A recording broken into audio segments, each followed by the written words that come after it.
Nuestro Padre y Dios de amor, te agradecemos que nos des la oportunidad, la bendición de por estos medios reunirnos, Señor, estudiar tu palabra, aprender más de ti, compartir aquello que ha sido de bendición.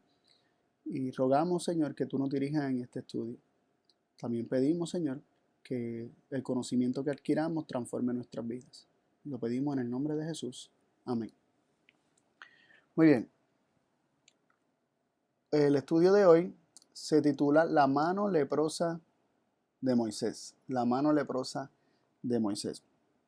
Y como algunos se imaginarán, esto está haciendo alusión a aquel momento en Horeb donde Moisés se encuentra con el Señor, ¿verdad? Cuando Moisés se acerca a esa salsa que ardía pero no se consumía, esa salsa que tenía fuego pero no se consumía, y Dios le habló desde allí. Y Moisés se acercó a ella y comienza a hablar con Dios, y Dios comienza a decirle que llegó el momento y que Dios lo ha elegido a él para que vaya a librar a su pueblo, que Dios ha escuchado el clamor, el dolor de su pueblo, y que por medio de Moisés Dios quería libertar a su pueblo, y Dios lo manda para que vaya al pueblo, y Moisés le dice que el pueblo posiblemente no le iba a creer. ¿Qué yo les puedo presentar? Dice Moisés. ¿Cómo yo puedo hacerles creer o que confíen en que mis palabras son ciertas, que las palabras que yo estoy hablando no son mías, sino que tú me las estás dando? Le está prácticamente diciendo Moisés a Dios. Y comenzamos a leer en el capítulo 4 de Éxodo, desde el versículo 1 al 9. Vamos a leer Éxodo 4, versículos del 1 al 9. Dice así. Entonces Moisés respondió y dijo: He aquí que ellos no me creerán, ni oirán mi voz, porque dirán: ¿no se te ha aparecido el Señor? Y el Señor le dijo: ¿qué es eso que tienes en la mano? Perdón, ¿qué es eso que tienes en tu mano? Y él respondió: una vara. Y él le dijo: échala en tierra. Y él la echó en tierra, y se tornó una culebra. Y Moisés huía de ella. Entonces dijo el Señor a Moisés: extiende tu mano y tómala por la cola. Y él extendió su mano y la tomó, y se tornó vara en su mano.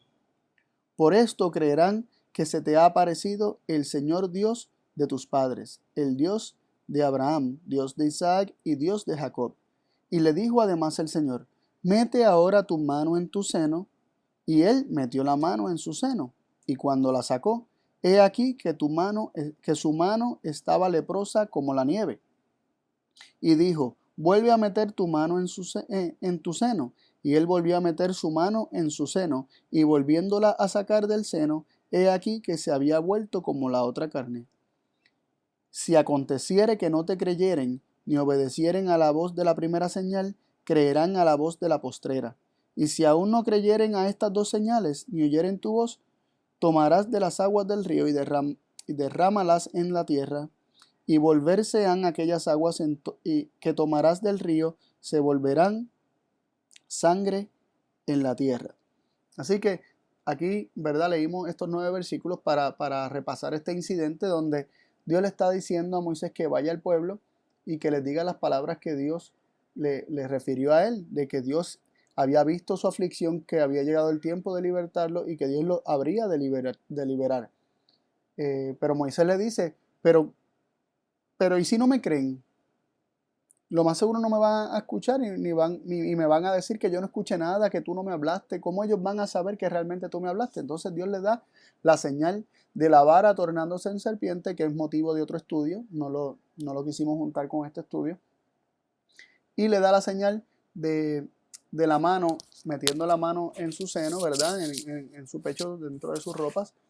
Y cuando Moisés la saca, pues la encuentra leprosa. Esas dos señales. Y aún Dios le añade otra señal más, que fue la del agua convirtiéndose en sangre. Hoy nos vamos a concentrar en la de la mano leprosa de Moisés. Y nos llama mucho la atención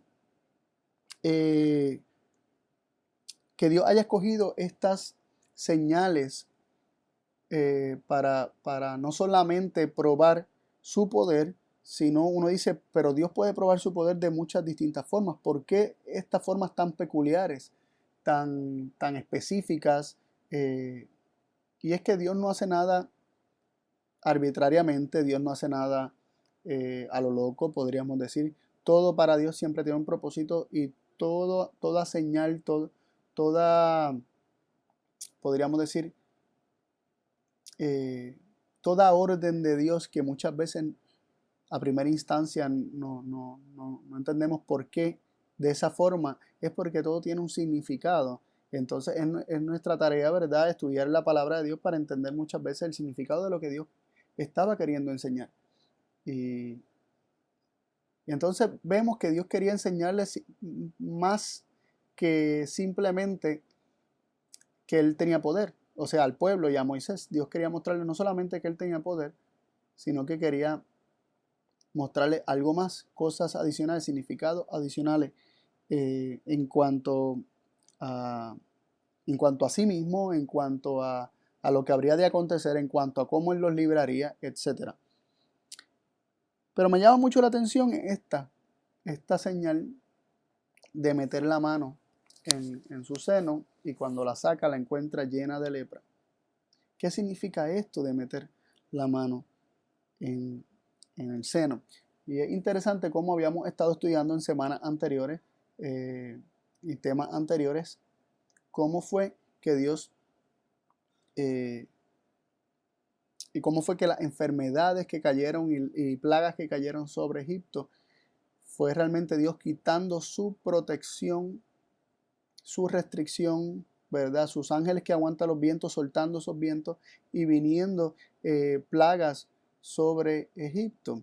Vimos cómo ángeles malos, según Salmo 78, tomaron control, cómo vino pestilencia, cómo Dios entregó a los egipcios a la mortandad y a la pestilencia, estudiando, ¿verdad?, más de lleno lo que fue el papel que Dios jugó, ¿verdad?, o el rol que Él jugó, las acciones que Él llevó a cabo para que esto ocurriera.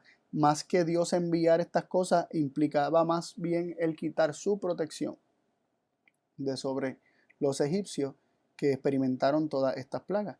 Teniendo esto en cuenta, interesante la imagen de Dios, ¿verdad?, y de Moisés metiendo su mano, escondiendo su mano, retirando su mano que está extendida para hacer cosas, retirándola y guardándola en su seno. Y cuando esto ocurre, su mano se llena de lepra. Muy interesante. Y nos hacemos la pregunta, ¿qué representa esta segunda señal nuevamente? ¿Qué representa este acto de meter la mano, esconderla, guardarla y luego sacarla llena de lepra? Y es un mensaje que coincide con lo que hemos estado presentando a través de los diferentes estudios sobre Moisés, sobre el pueblo en el desierto, ¿verdad? Sobre la historia en general del pueblo de Dios, cómo Dios, al quitar su protección, es que vienen este tipo de situaciones, de enfermedades, de plagas, de padecimientos, de pestilencias, de mortandad. Y lo primero que queremos identificar dentro ¿verdad?, para ir descifrando qué significaba esta señal, tenemos que leer en el mismo capítulo, en Éxodo 4, versículo 16, que dice así: y él, Aarón, y él hablará por ti al pueblo, y él te será por boca, y tú serás a él por Dios. Y aquí se nos revela algo muy importante. Moisés era figura, era símbolo, era un tipo de Dios. Y Aarón, el mediador, vendría siendo como un símbolo, un tipo de Cristo, ¿verdad? Nuestro sumo sacerdote. Así que Moisés se convierte en una figura de Dios, no solamente ante el pueblo, sino que también Dios le dice más adelante, cuando Moisés va delante de Faraón para hacer esta señal, por lo menos la de la vara convirtiéndose en serpiente, que es la que se menciona que hizo. Dios le dice a Moisés: yo te he constituido a ti por Dios para Faraón. Así que Moisés es figura de Dios, y lo que Moisés estaba haciendo y realizando por medio de estas señales revela algo acerca de Dios. Moisés era un símbolo de Dios.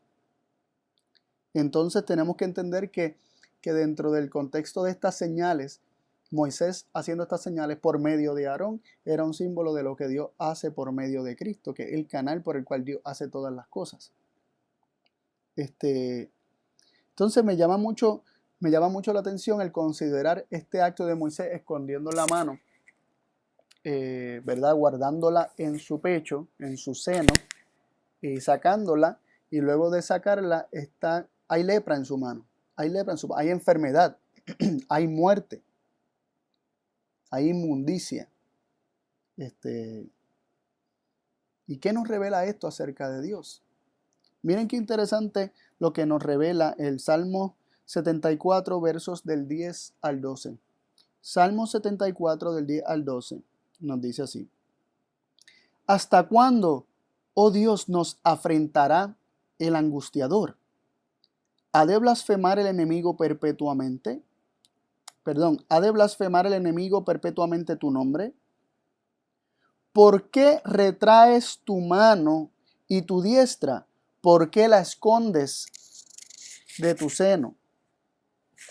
Pero Dios es mi rey, ya de antiguo, el que obra salud en medio de la tierra. Leí un versículo mal. El 11 dice: ¿por qué retraes tu mano y tu diestra? ¿Por qué la escondes dentro de tu seno? Pero Dios es mi rey ya de antiguo, el que obra salud en medio de la tierra. Lo primero que queremos resaltar aquí es que el versículo 10, este salmista dice: ¿hasta cuándo, oh Dios, nos afrentará el angustiador? ¿Qué es lo que se está reconociendo aquí? ¿Quién es el que afrenta? El angustiador.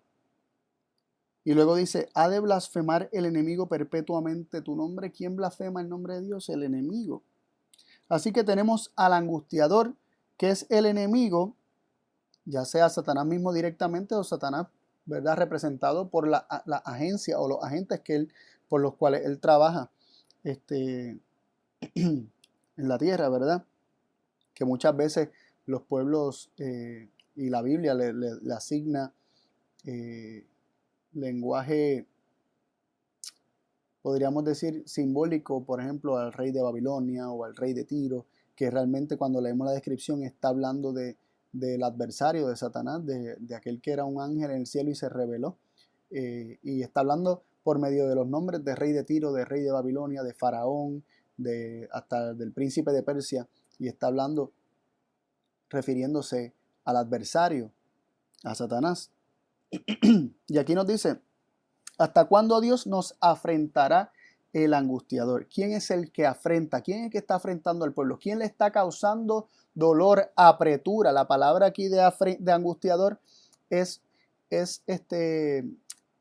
poner en una situación apretada, una situación difícil, una situación donde se siente que te están apretando de lado a lado. A veces se traduce como estrecho, ¿no? Como algo estrecho, porque implica un espacio cerrado.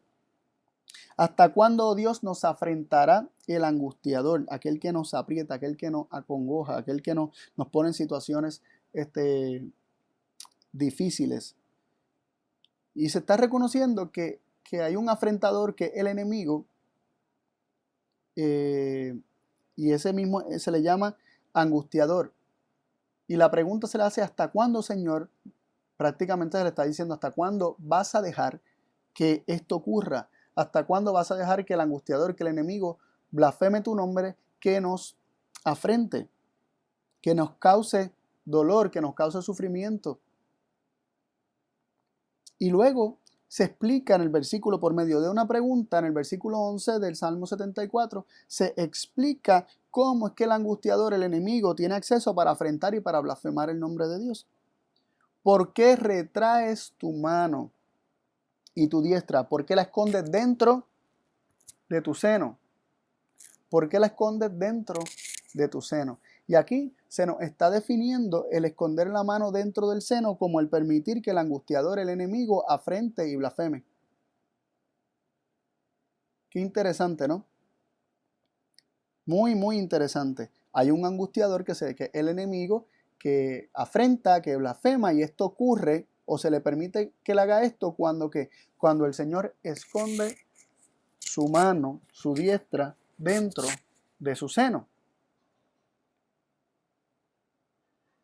Y el versículo 12 hace una declaración muy interesante. El versículo siguiente, después de que se le pregunta y se le cuestiona a Dios, ¿hasta cuándo vas a permitir que el enemigo, que el angustiador nos haga esto?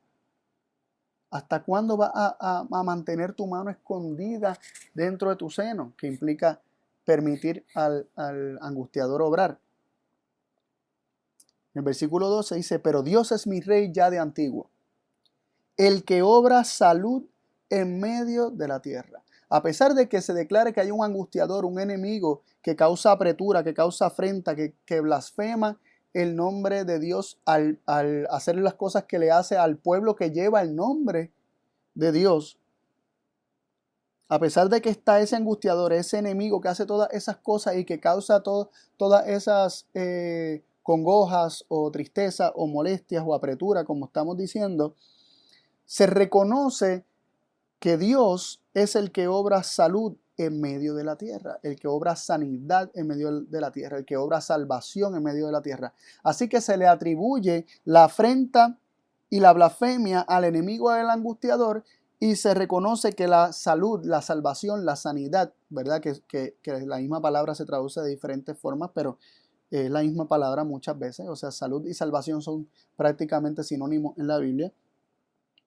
El que obra salud, el que obra salvación, el que obra sanidad es Dios. Dios es el que sana. Dios es el que cuando extiende su mano y la mantiene extendida y su brazo no se ha cortado para salvar, el Señor salva, el Señor rescata, el Señor redime, el Señor sana y quita la enfermedad. Pero cuando el hombre rechaza al Señor, cuando el hombre se rebela en contra de Dios, Dios no puede seguir protegiendo al hombre porque el hombre le está diciendo a Dios, apártate de mí. El hombre lo está rechazando, el hombre se está rebelando en contra de Dios y Dios respeta la decisión del hombre. Entonces Dios tiene que su brazo que no se corta, ¿verdad? Que no se ha cortado, su brazo que nunca ha dejado de bendecir, que siempre es para bendecir, su brazo ya no puede bendecir y es representado como si Dios, ¿verdad? Esto es una figura, como si Dios escondiera su mano en su seno. Entonces viene la lepra y vienen las enfermedades y viene lo malo que acontece. Muy interesante ¿verdad? El significado que la misma palabra de Dios nos da acerca de lo que significa esconder la mano o meter la mano en el seno, y lepra viniendo a consecuencia de esconder la mano en el seno. Vemos que para que Dios esconda la mano en el seno, implica que se le permite al angustiador afrentar y se le permite al enemigo blasfemar el nombre de Dios al maltratar al pueblo de Dios. Pero Dios es quien obra la salvación. De Dios es la salud, de Dios es la sanidad, de Dios es que proviene la vida, no la muerte. Muy, muy interesante el considerar estas cosas, ¿no? Y lo invito a que vayamos viendo estos símbolos y viéndolo en Moisés, porque Moisés estaba haciendo un símbolo de Dios. Moisés estaba anunciando no solamente por medio de las señales que estaba haciendo que Dios era poderoso y que realmente Dios era el que había hablado a Moisés, sino que Moisés también estaba anunciando lo que habría de acontecer en Egipto. Dios entregaría a Egipto en manos del angustiador y en manos del enemigo. Y solo aquellos que se mantuvieran refugiados bajo la protección de Dios serían aquellos que serían librados de las plagas y las enfermedades que sobrevendrían sobre Egipto. Me viene la atención, ¿verdad? Esto no lo tenía en las notas, pero lo comparto. Me llama la atención la declaración esta de Salmo 74 del día al 12, donde dice que Dios es quien obra salvación en medio de la tierra.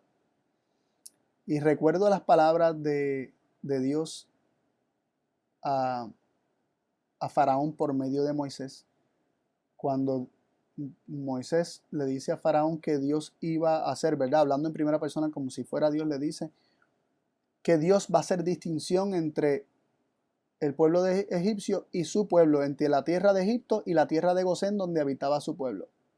Que Dios haría distinción entre las dos tierras y que ninguna plaga tocaría la tierra de Gosén, mientras que las plagas subsiguientes, desde la cuarta hasta la décima, las 7 plagas postreras, caerían sobre la tierra de Egipto sin tocar la tierra de Gosén. Y dice, para que sepáis que yo soy el Señor en medio de la tierra. Y esa palabra, esa frase en medio de la tierra, aparece aquí en Salmo 74, 10 al 12, que Dios es el que obra salud, salvación, sanidad en medio de la tierra. Esa distinción que estaba haciendo Dios, ¿verdad? Con esas 7 plagas postreras, eran señal para que se supiera, para que se reconociera que Dios es el que obra salud. Dios es el único que puede dar salud, sanidad. Dios es el único que puede dar salvación. Y cuando Dios es expulsado y sacado de un lugar, Dios ya no puede, aunque quisiera, dar, ya no puede salvar, ya no puede sanar, ya no puede traer salud e impedir que las plagas o las enfermedades o las catástrofes ocurran. Entonces, él estar en medio de la tierra de Gosén implicaba salvación, implicaba protección, implicaba sanidad, implicaba salud en el contexto de lo que eran las plagas para el pueblo de Dios. Cuando él está en medio de un pueblo, allí hay salud, allí hay sanidad, allí hay salvación. Así que muy interesante esta conexión, ¿verdad? De que el Señor es el que obra salud en medio de la tierra. Cuando Él está en un lugar, allí hay salud, allí hay sanidad, allí hay salvación. Cuando Él es expulsado, es como si Él se viera forzado a retirar su mano y esconderla en su seno, y ahí es que vienen las enfermedades y las catástrofes. Quisiera que consideráramos una historia para, ¿verdad? Para fortalecer este punto, ¿verdad? Y este proceso por el cual la lepra o la enfermedad vendría, o las plagas, ¿verdad? En el contexto más amplio de lo que ocurrió en Egipto. Si nosotros leemos Números 12, del 1 en adelante, vamos a leer la historia de cuando María y Aarón murmuraron en contra de Moisés.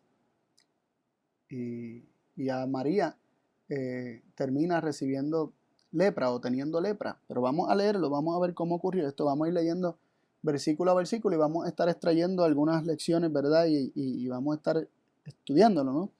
Leemos el versículo 1. Dice, hablaron María y Aarón contra Moisés a causa de la mujer etíope que había tomado, porque él había tomado mujer etíope. Lo primero que queremos mencionar aquí es que Moisés, ¿verdad? Se había casado con Séfora. Ella era de Madián, era madianita. Lo que pasa es que como la tierra de Madián queda más al norte de lo que es la península arábiga, era una mujer del pueblo de los árabes, ¿verdad? Era una mujer árabe. Era descendiente de Abraham por la línea de Ismael. Entonces, ¿verdad? Que esa región del desierto de Arabia lo habían ocupado los ismaelitas. Entonces ella y su padre, ¿verdad? Eran adoradores del único Dios verdadero. Moisés la tomó por esposa mientras estuvo 40 años en tierra de Madián. Pero como Etiopía colinda con, ¿verdad? No colinda, ¿verdad? Pero está bastante cerca del sur de la península arábiga, muchas veces se asimilan o se le llaman cusitas, ¿verdad? O etíopes, a aquellos que son de esa región cercana a Etiopía. Entonces, por medio de Etiopía es que entraban las riquezas que venían de Arabia, entraban hacia África, hacia el continente africano, y la influencia árabe a Etiopía era bastante marcada. Entonces se le llama etíope aquí a las mujeres de Moisés, a Séfora. Y María y Aarón habían hablado en contra de Moisés. Es decir, se estaban rebelando en contra de Moisés, se estaban quejando, estaban criticando a Moisés a causa de esto. Y esto tiene que ver también con la ordenación de los 70 ancianos. Esto tiene que ver con la ordenación de líderes de 1000, de 100 y de 10, y establecer como una podríamos decir, algún tipo de organización o administración, podríamos decir, mejor dicho, una administración, ¿verdad? Jerárquica, donde habían líderes de 10, líderes de a 100, líderes de a 1000, y luego Moisés pues recibía de alguna manera alivio también por medio de los 70 ancianos. Y esta ordenación de los 70 ancianos vino por sugerencia de su suegro Jetro. El suegro de Moisés le sugirió a Moisés que hiciera eso, que él tenía mucha carga. Entonces, como Moisés escuchó a su suegro, el padre de su esposa, María y Aarón, de momento sienten que Moisés no lo estaba consultando a ellos para este tipo de cosas. Ellos habían estado con él hasta el momento en toda decisión. Sin embargo, ahora Moisés hizo algo que fue sugerencia de su suegro, y ellos ven su posición un poco amenazada, especialmente María, porque se menciona a María primero. Es raro porque normalmente se presenta casi siempre al hombre primero. Aquí se dice: hablaron María y Aarón contra Moisés, sugiriendo posiblemente que la que comenzó a quejarse y a hablar primero fue María. Y eso podría explicar por qué María fue la que recibió la lepra y Aarón no. Dice porque él había tomado mujer etíope, y como que les molestaba que Moisés no estuviera casado con una mujer del pueblo de Israel. Y dentro de su murmuración y dentro de su queja, comenzaron a cuestionar el liderazgo de Moisés. Y leemos en el versículo 2 del capítulo 12 de Números, siguiendo la lectura, dice: y dijeron: ¿solamente por Moisés ha hablado el Señor? ¿No ha hablado también por nosotros? Y lo oyó el Señor. Interesante, ellos hacen esta queja y esta murmuración y comienzan a cuestionar: ¿acaso nosotros no somos coiguales con Moisés? ¿Acaso Dios también ha profetizado y hablado y ha hecho maravillas por medio de nosotros? Moisés había hecho cosas, Aarón había hecho cosas sobrenaturales. También Aarón había sido el medio por el cual Moisés hablaba a Faraón. Aarón había sido el medio por el cual las señales fueron hechas no solamente a Faraón, sino también al pueblo. Y entonces este medio, y María también había profetizado también cuando ellos cruzaron el Mar Rojo, y había sido líder en muchos aspectos en cuanto a las mujeres y en cuanto a ¿verdad? Y se nos habla de los cánticos que ella con las mujeres realizaron luego de cruzar el Mar Rojo. Y dicen ellos: ¿acaso nosotros no hemos hablado también de parte del Señor? ¿O acaso Dios no ha hablado también por medio de nosotros? Y ellos están cuestionando la posición de soberanía, o podríamos decir la posición de líder absoluto que tenía Moisés en cuanto a ellos. Estaban elevándose a un plano de coigualdad con Moisés. Y dice que esto lo oyó el Señor. Cuando hubo quejas, cuando hay quejas en nuestro corazón, cuando hay murmuración, cuando hay cuestionamiento y quejas, Dios lo oye. Dios ve lo que ocurre. Dios sabe cuando se está murmurando en contra de lo que Él estableció. De hecho, Dios había establecido a Moisés como el líder del pueblo, y quejarse en cuanto al liderazgo de Moisés era quejarse en cuanto a Dios y al liderazgo de Dios. Toda murmuración en contra de Moisés vendría siendo una murmuración en contra de Dios. El Señor escuchó lo que estaba pasando, el Señor vio lo que estaba sucediendo. El Señor vio que lo que estaba sucediendo en María y Aarón era similar a lo que había ocurrido en el cielo cuando Satanás cuestionó el lugar que tenía Cristo y luego cuestionó a Dios. Algo muy similar. ¿Acaso Dios no ha hecho grandes cosas por medio de mí también?, pensó Lucifer. ¿Acaso yo no soy precioso? ¿Acaso yo no soy poderoso? ¿Por qué Cristo tiene el lugar que tiene? ¿Por qué el Hijo de Dios tiene el lugar que tiene?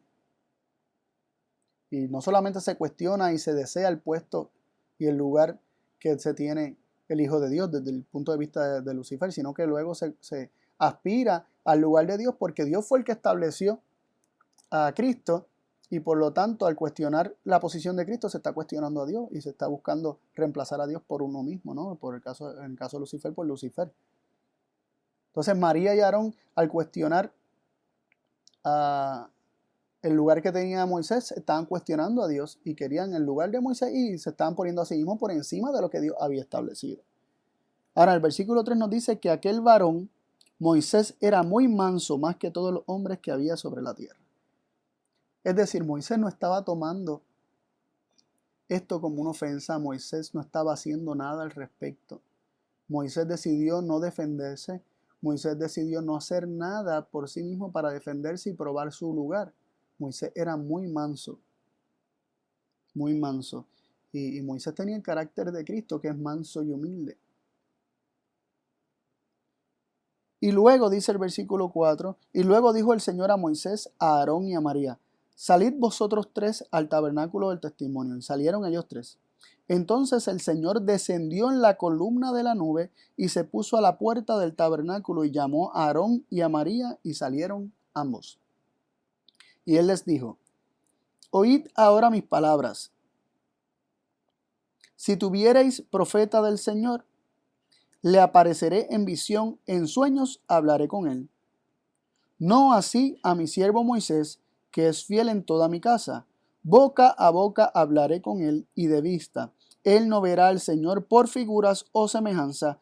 ¿Por qué pues no tuvisteis temor de hablar contra mi siervo Moisés? Aquí Dios está dejando saber claramente que aunque Él establezca profetas y hayan personas que profeticen, estas personas se les aparece el Señor por medio de sueños, ¿verdad? O visiones, por símbolos. Pero a Moisés es diferente. Boca a boca hablaré con él y de vista. Y dice, él no verá al Señor por figuras o semejanza. ¿Por qué pues no tuvisteis temor de hablar contra mi siervo Moisés? Moisés no es un profeta más, está diciendo el Señor a Aarón y a María. Yo puedo tener muchos profetas y muchas personas pueden profetizar y yo les puedo hablar por sueños, por visiones, por figuras, por sombras, utilizando, ¿verdad?, semejanza o símbolos. Pero a Moisés yo le hablo clara y directamente, cara a cara. No así con más ninguno de ustedes. Hay una distinción. Y esto no solamente es un tipo de Cristo, ¿verdad? Porque Moisés aquí representa a Cristo en cierto aspecto, porque Cristo es aquel quien único conoce a Dios de forma perfecta y es quien único puede revelarlo correctamente. Moisés más adelante dice, profeta como yo os levantará Dios de en medio de vosotros, refiriéndose a Cristo, al Mesías que habría de venir. Y este sería alguien que escucharía la voz de Dios clara, no por medio de símbolos, que hablaría con Dios, que lo conocería íntimamente, así como Moisés y hasta más íntimamente que Moisés. Así que Dios está dejando claramente delante de Aarón y de María el lugar que tiene Moisés. Moisés no buscó defenderse, Moisés no buscó probar su validez como líder. Moisés era manso, él no se defendía. Y eso que habla acerca de nosotros, ¿no? Cómo debemos tratar cuando se nos ataca. ¿Nos defendemos o dejamos la cosa en las manos de Dios? Dios dejó claro el lugar de Moisés. Entonces miren cómo dice el versículo 9. Entonces el furor del Señor se encendió en ellos y se fue. Y ya nosotros en temas anteriores que hemos hablado acerca del furor de la ira de Dios y cómo esto implica el Señor retirar su protección y dejar que se enfrenten las consecuencias de las decisiones. No Dios haciéndolo de forma activa, sino más bien Dios retirando su protección. Y dice que el furor del Señor se encendió de ellos y se fue. Cuando el hombre, nosotros lo hemos hablado antes, cuando el hombre se irrita, cuando el hombre se llena de ira y de coraje y de furor, el hombre ataca. Pero el furor de Dios es distinto. Dios, cuando se levanta en rebelión contra él, Dios retira. Dios se retira. Cuando no se le quiere, Dios se retira. María y Aarón se estaban rebelando en contra de Dios. Y María más abiertamente que el mismo Aarón era la que había comenzado esto, como mencionamos al principio. Y entonces mira lo que pasa. Dios se retira. Dios se fue. Y dice el versículo 10, y la nube se apartó del tabernáculo. Aquí vemos una segunda descripción de este movimiento de Dios retirarse. Dice que se fue. Y la nube se apartó del tabernáculo, y he aquí que María era leprosa como la nieve, y miró a Aarón a María, y he aquí estaba leprosa. Aquí vemos cómo María se llenó de lepra toda cuando el Señor se retira. Y esto coincide con lo que estuvimos hablando de cómo el Señor, al retirar su mano y esconderla en su seno, es que el angustiador puede hacer y deshacer. Y aquí vemos cómo fue el Señor retirar su presencia, el Señor ya no estar en medio de María y en medio de su vida, cómo María fue llenada de lepra. Y se fue y se apartó. Y es interesante que quién era que estaba en esta nube, quién era este Señor que hablaba con María y con Aarón desde la nube en aquel momento. Éxodo 13:21, Éxodo 14:19, también Éxodo 23:20. Cuando nosotros comparamos esos tres versículos nos damos cuenta que este Señor que se manifestaba en la nube, que estaba en la nube, era el ángel de Jehová, el ángel de Dios, que no es otra persona que el Hijo de Dios.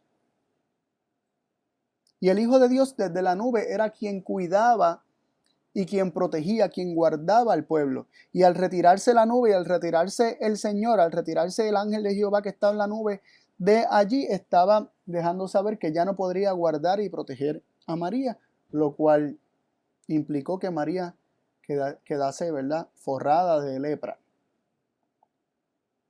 ¿Y qué fue lo que hizo que se retirara? Como mencionamos, la rebelión, el cuestionamiento, el quejarse, el cuestionar la forma en que Dios opera y cuestionar los canales por los cuales Dios opera. Esto es rebelión contra Dios, esto es rebeldía contra Dios. Y cuando Dios se le dice, apártate de mí, cuando Dios se le dice, no quiero tus caminos, pues entonces Dios con dolor se retira. Lo interesante es que en el versículo 11, 12 y 13 de Números 12, seguimos leyendo, y algo muy interesante, ¿verdad?, es que se nos presenta a Aarón diciéndole a Moisés, te ruego, Señor mío, no ponga ahora sobre nosotros pecado, porque locamente hemos hecho y hemos pecado. Aarón reconoce que lo que hicieron fue algo loco, algo tonto. Locamente lo hemos hecho y hemos pecado. Reconoce su pecado Aarón. No sea ella ahora como el que sale muerto del vientre de su madre, consumida la mitad de su carne. Y miren qué interesante, el versículo 13 de Números 12 dice, entonces Moisés clamó al Señor diciendo, te ruego, oh Dios, que la sanes ahora.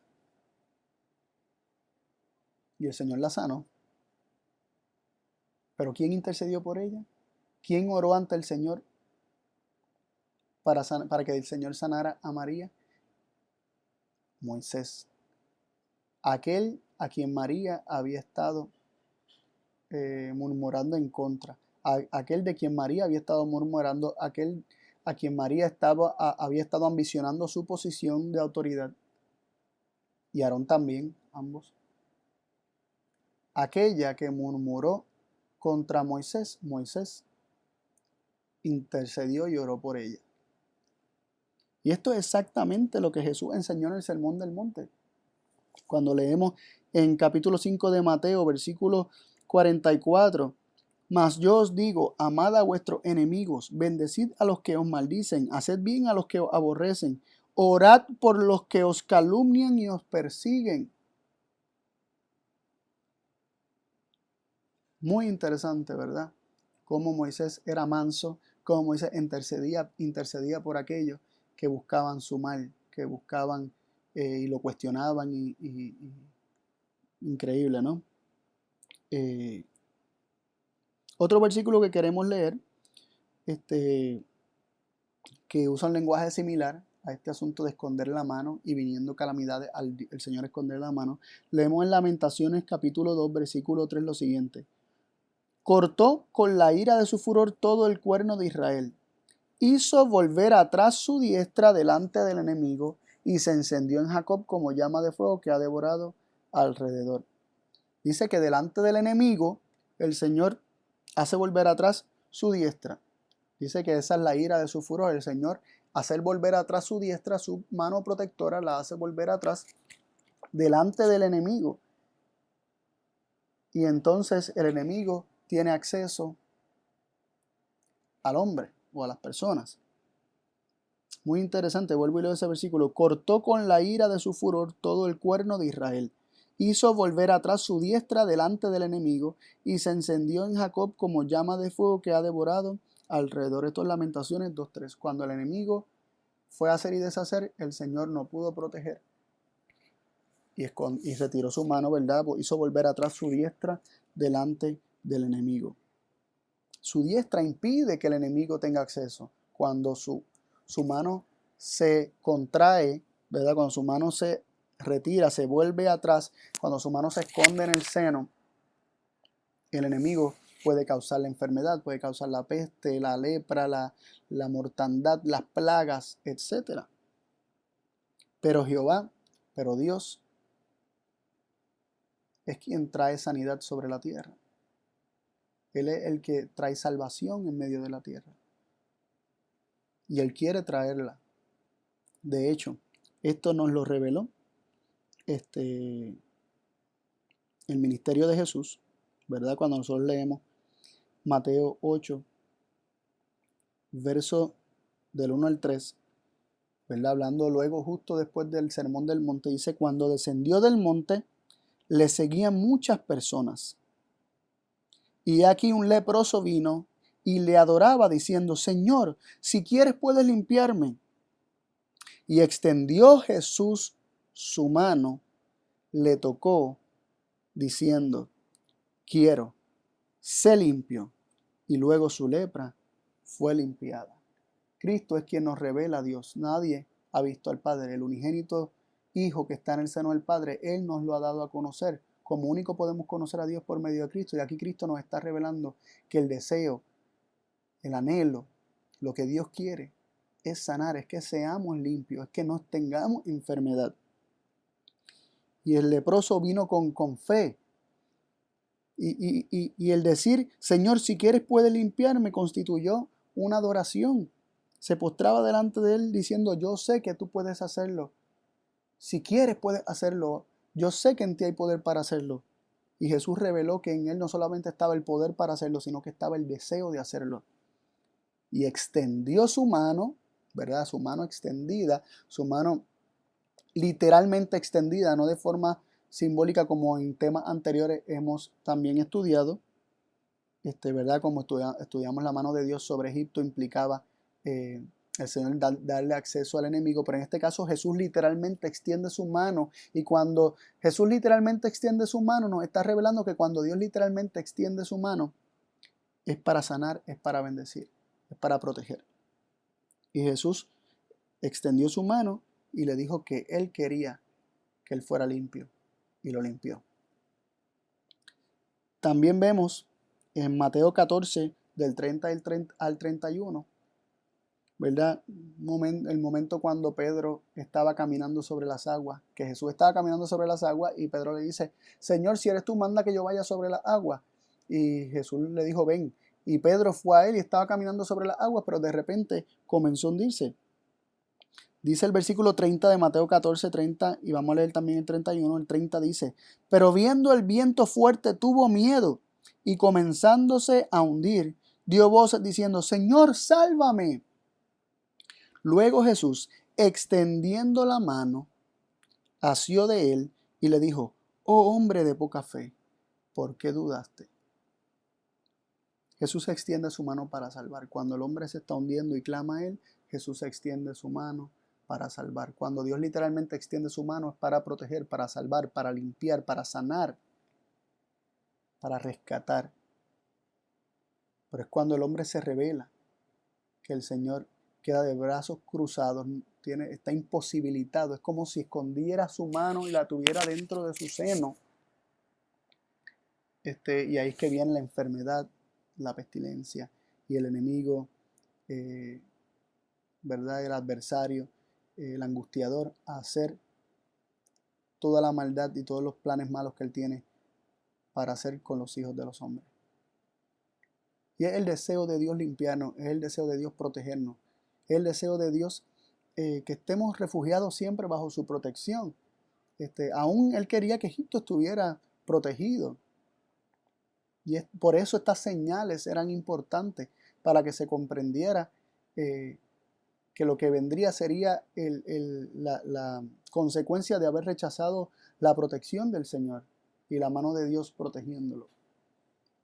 Y yo te invito a ti a que en el día de hoy le digas al Señor: tú puedes limpiarme, yo sé también que tú quieres limpiarme.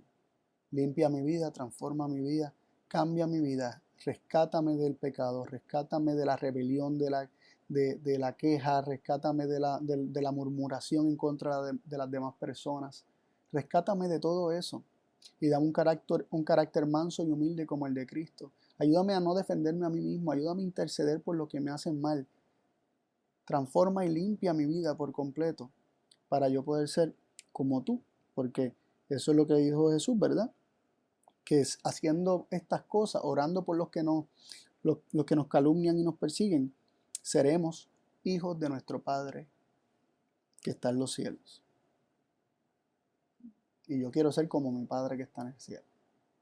Y yo quiero ser tal como Jesús lo reveló, así mismo quiero ser. Y Él lo puede hacer si nosotros se lo permitimos, si nosotros se lo pedimos. Oramos. Padre, gracias por tu palabra y gracias por la revelación de que es tu deseo sanar, es tu deseo y tu obra salvar. Es tu deseo que tengamos salud. Y eso constituye tu obra. Y es el enemigo aquel que nos hace daño, aquel que nos causa todas estas cosas. Y somos nosotros mismos, al darle acceso al enemigo a nuestras vidas, los que abrimos la puerta y la ventana para tantas cosas, Señor. Yo te quiero pedir que cada uno de nosotros decidamos, Señor, en esta hora, y que lo hagamos de corazón, Señor, que todos aquellos que estuvieron o han estado estudiando con nosotros este mensaje, esta palabra, Señor, que tengamos la convicción de nuestra necesidad de estar siempre resguardado bajo tu mano protectora y bajo tu cuidado. Necesitamos, Señor, que seas tú en medio de nosotros, en medio de nuestra vida, protegiéndonos y guardándonos, trayendo salud y salvación a nuestra vida. Y también reconocemos, Señor, que son nuestras acciones lo que hacen que tú no puedas hacer más por nosotros. Son nuestras acciones lo que traen tanta enfermedad sobre este mundo. Y nosotros, Señor, queremos pedirte que nos sanes, nos transformes, que seamos todo aquello que tú quieres que seamos para gloria y honra de tu nombre. Gracias por amarnos tanto, Señor. Bendice a todos aquellos que han estado conectados con nosotros. Y, Señor, permítenos disfrutar de la alegría de saber que somos tus hijos. En tus manos ponemos nuestra vida, en el nombre de Jesús. Amén.